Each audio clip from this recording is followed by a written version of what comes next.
assalamu aleykum wa rahmatullah. On calminama, on juurama, on ñagama duwa, on ñagama yafuya, on neldama duwa, on jaafama to banggue men ga. Weltaare ɓiɓɓe fulɓe andu diine maɗa fedde heblo sukaɓe Afrique e dendagal pelle men WhatsApp hardande men jogori ha ɗoyde. On ñaganama Allah moƴƴere, on ñagama nde ñagontoɗon en Allah moƴƴere. Yo Allah waɗanen moƴƴere aduna e lahara enen e dendagal bandiraɓe julɓe foof. En heedi to kaɓirɗe to ha mbawen nande ko haalte ko to banggue hello YouTube Saydou Abouba mo waɗa golle joɗɗe mantiniɗe pattam lame dendagal golle batteɗe jewte batteɗe e weltare ɓiɓɓe fulɓe. So tawi a naati hello YouTube a waɗi Weltaare TV ma hiɗo ɗum no jiɗirɗa ni tawa an ni a jeeyaka e weltare ɓiɓɓe fulɓe walla ni ko hen jeeyɗa kono jewte ɗe ɓennirima. sikki ala so oɗo saaha heedi haqqillaji men ene keeda ko mbiyeten jolngo miijooji walla mbiyen toɓɓere ngaanuuma moni kala noon ko dimo e miijo mum. sikki ala toɓɓere men ngaanuuma hannde ko ni sifori ko suka gorko gooto mo resindiri e cuddiɗo makko. cuɓima wasde haalde wuro ngo e nokku o e diwan o eɓe gondi jamma jaam ene doga hakkunde mabɓe e ha waɗi saaha goto tan debbo o hankkadi watti natirde gorko o e cukkiri. En ganda noon holko saabi ɗum. Gorko o e hoore mum ronki andude holko saabi ɗum.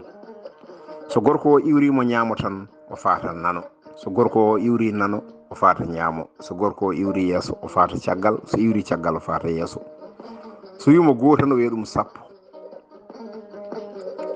so wi ɗum daroɗo o jooɗo, so wimo ummo daro o jooɗo, so wimo jooɗo o ummo o daro.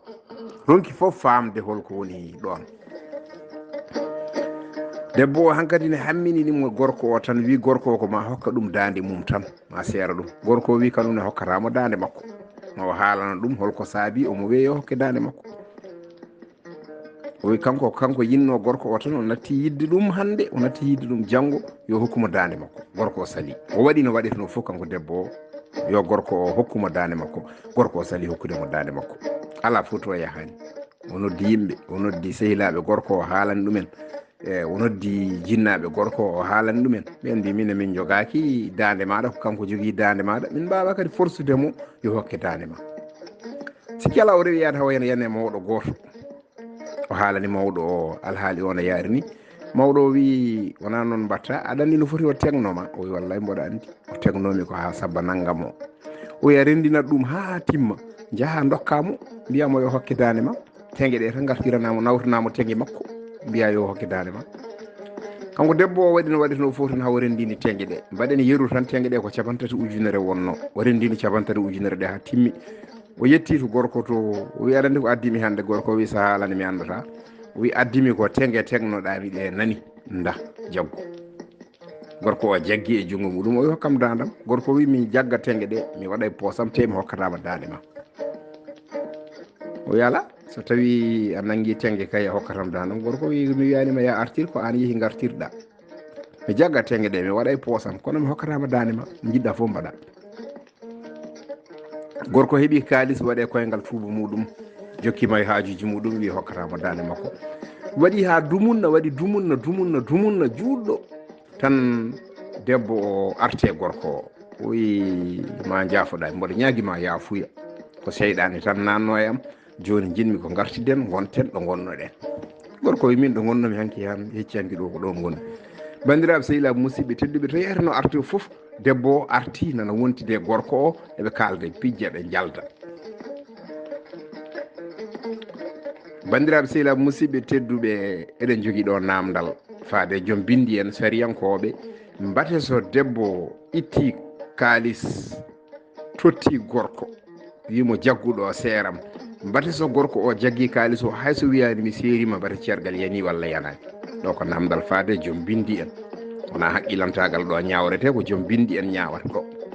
So tawi gorko itti, debbo itti kalis, tawni gorko o wiyanimo addu naggam o itti kalis tan yeruno debbo o waɗi ni, o itti tenge ɗe o tottiti gorko o jaggi e jungo muɗum tenge ɗe, mbate ɗo cergal yani walla yanani, ko joom bindi en namdiɗen ɗo, wona haqqillaji ñawreten.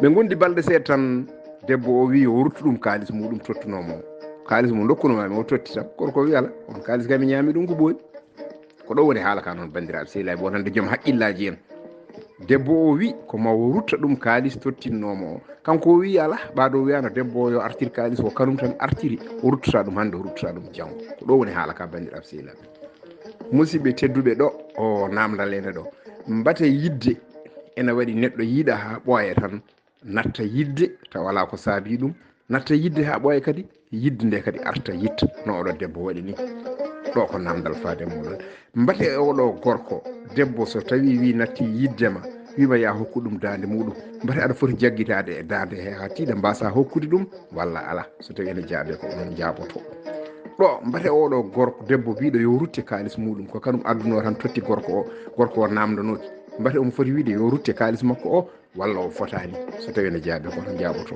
gorko o wi ruttatamo hannde ruttatamo janggo mbate gorko o ene foti salade ruttudemo kalis makko so tawi ene jaabe ko onon jaaboto so wonko weñi e haala he wona ɗum wonno saago men so wonko feewi hen koto Allah to Allah ko pewɗo pewnowo yo hollu en lawol pewal ɗon hen o ko musidɗo moon Ibrahima Saydu Kan ɗaccon hakkil jaafoɗon yo Allah hollu en ñande won